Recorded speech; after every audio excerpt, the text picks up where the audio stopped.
Now back to Will Time, Big Time dito sa TV5.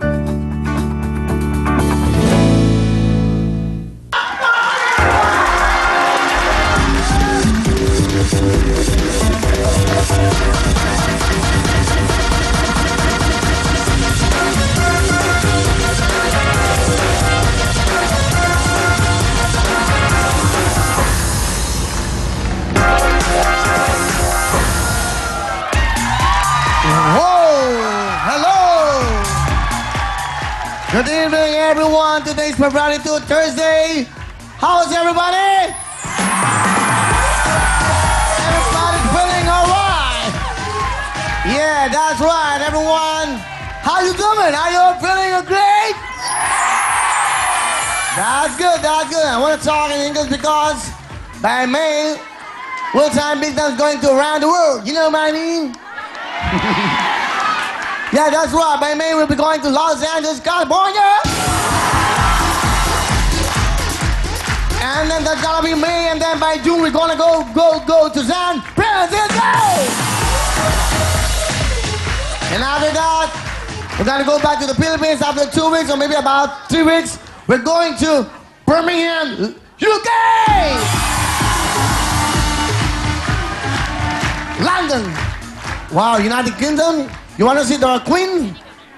I want to see my good friend Prince William. You know, my tocayo. And his father, Prince Charles, you know? And of course, the Queen. I'm gonna meet them. Maybe we'll have a dinner. I'm going to bring some isaw. And then from there, from LA, San Francisco, and then London, Birmingham, UK. We're gonna go to surprise. How you doing? Are you feeling all right? That's good, that's good. I want to hear that. Okay. I can hear you. How you doing? Thanks a lot. Okay. Pero ba, abangan niyo po. Sa Sabado, big time tayo sa Sabado. Mga ako, eto tatawagin ko na muna para sama-sama na kami maging para excited na lahat. Sa Sabado mo, big time mga bisita, banda dito, bandaron, banda dito, nandito lahat ng mga mabigat na banda! Kaya bagay lahat sa bandaron, tawagin na po natin ang magaganda, ang mga bituin ng prime time! Pag nakita nyo ito, talaga naman sumisigla ang inyong mga mata. Bakit? Sila po yung mga bituin na talagang nagniningning. Please welcome Mariel and Camille Villar! Magandang gabi po sa mga nanonood sa kanilang mga tahanan mula sa Luzon, Visayas, and Mindanao! Hello! Hi! At syempre, ang mga napakataas na energy dito sa loob ng studio! We love you! Wow! Gaganda naman. Camille, bumati ka naman sa mga nagbama sa inyo. Hello po sa inyong lahat. Magandang gabi po. Lalong-lalo na sa nanonood sa kanilang mga bahay. Hi. Siyempre, alam niyo naman po, siya po ay anak ni Senator Manny Villar at former Congresswoman Mrs. Cynthia Villar at ang kapatid niya si Mark Villar, congressman po ngayon sa ano.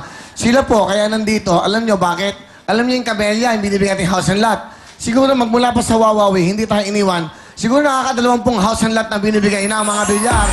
Camellia. Sobra, dahil yung anniversary natin, ilang ang binibigay? 3, di ba? Yung anniversary natin, 3. Yung birthday ko, 5 bahay yung pinamigay ni Senator Manny Villar.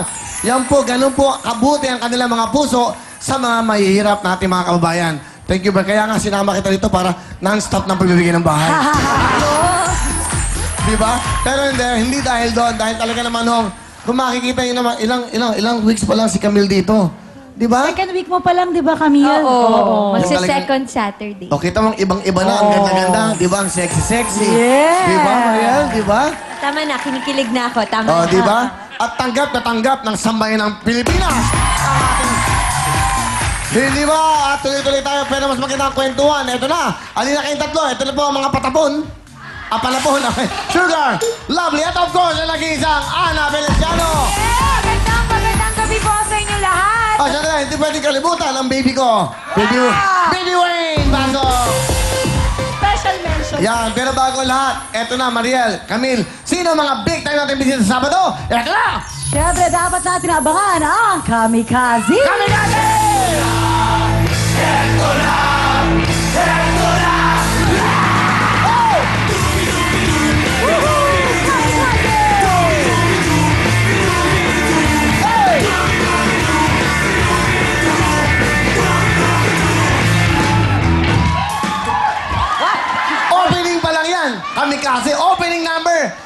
Dubidu, Kamikaze, at hindi lang yan. Sino pa mga kasama natin? Sa Celebrity Kantanong natin, kasama natin ang Freestyle at Saide.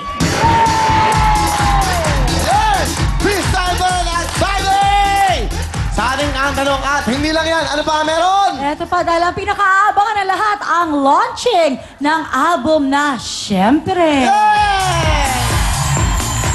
Yan, ang mga kantang nasa loob po ng album na yan, kakantahin natin yan, okay? Di ba? Uy, ang lakas ng kanta, ang lakas ng album ni Basil Valdez, ha? Ang lakas ng Basil, congratulations sa kasi nandun yung kanta ko, ikaw na nga. Saka yung andun niya yung hanggang. Kung ako na lang sana. Maraming kanta nun eh, di ba? Yung minsan pa, lahat ng mga kanta, Andy B. Records, yun, bilhin nyo, Basil Valdez album, ang lakas, okay? Pero siyempre, yung album ko na nandyan ho, yung siyempre, sa Sabado, ilolaunch natin yung mga kantang bago at mga luma pinagsama-sama namin. Okay ba? Okay? Yes! Okay, so excited na ba kayo pag tutur na tayo sa... Ikaw, nagpe-prepare ka na ba? Ay, super. Meron akong dictionary sa house. Ay, ka talaga? Yeah. To maintain my quality of my mind. Okay, go. Excited ka na? Yes, of course. Go ahead, Super Sam. excited. Ikaw, excited ka rin? Pagkasama ko. Magaling ka mga to. Tama naman siya. Okay, tama. Dapat kayo, kung seated kayo, hindi pa naman kayo kasama. Ha? Kasama ba kayo? It depends on you. Bakit ako? It depends on our performance. Performance. Hindi, kasama, no? Kasama lahat, halos lahat. Pero mamimili tayo ng mga dancers. Kasi hindi pala lahat makakasama kasi may mga bisita tayo, eh. Di ba? Ang masasama lang sa dancers, isa lang. Si Ana Pilis. Si Ana Pilisano lang. Oo. Okay. Ano ba ang mga preparasyon, Ana, para sa abroad? Ikaw ba, ready ka na ba? Obvious ba? Tignan mo itsura ko. London na Pambiyahin. London. Maleta na lang ang kulang. Okay. Etong dalawang to, okay, excited ba kayo? Kunin to. Kuya, so excited talaga. First time Opo. makaalis ng bansa na Amerika. And it's because of you, Kuya. Of course, Kuya. Ikaw hindi ka pwede mabigat kasi aeroplano. Lightweight po ako, Problema. lightweight. Mapapayat ka hanggang sa ano. Okay ba? Ito, meron tayong mga pika, ano ba? Ano ba meron tayo ngayon? Word of the day? Knock-knock, ano ba? Ito, pa-corny yan. Simulan mo. Sugar, talagang corny ka naman. Mag-aano kami kasi kahapon, di ba? European countries ang ginawa natin, sugar. Tama ngayon naman. Yes, ngayon go, go, go. Yes, ito naman, tungkol Anong naman to topic? sa Sandali! Dagdag, sabi makikinig eh. Ang topic namin today, Asian countries. Okay, Asian countries. O, simulan mo. Asian countries. China. Ano ang kanta ng mga taga-China? Ano? China bubbles in the world. Alam mo, maintain mo yung pagka-corny mo. Nakakatawa ka na sa kakornyan mo. Pero nakakatawa na siya, no? Di ba? Sa kakornyan. Tama yan sa'yo.